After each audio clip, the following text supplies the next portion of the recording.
the number of doctors getting away with sexual abuse will shock you.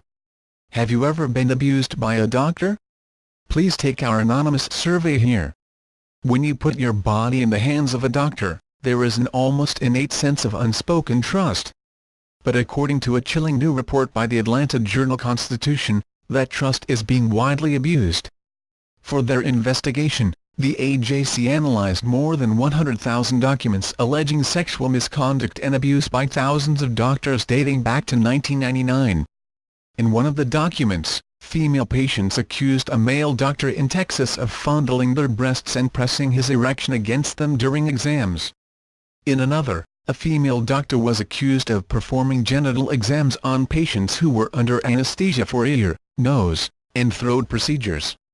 From the documents, the reporters identified 3,100 doctors who have been publicly disciplined by the medical boards in their states for sexual misconduct.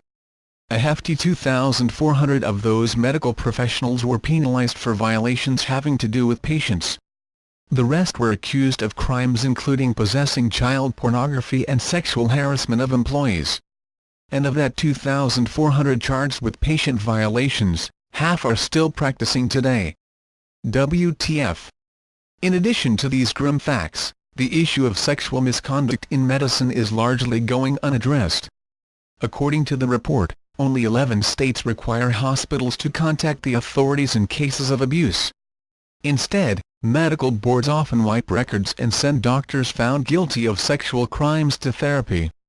While therapeutic treatment is better than nothing, it is far from an adequate solution.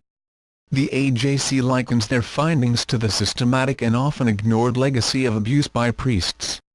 Over and over again, records show, predatory physicians took advantage of a doctor's special privilege he daily practice of asking trusting people to disrobe in a private room and permit themselves to be touched, reads the report. Ideally, when you visit a doctor who, remember, has taken an ethical oath, this should never occur. But what do you do if it does happen to you? If you feel you've been abused, you have options. You can press charges, file a lawsuit based on assault, or file a medical malpractice claim. Read more about how experts handle abuse from doctors. The key thing to remember is that we need to address the issue. Speaking up and speaking out is the first step to putting a stop to this disgusting breach of trust.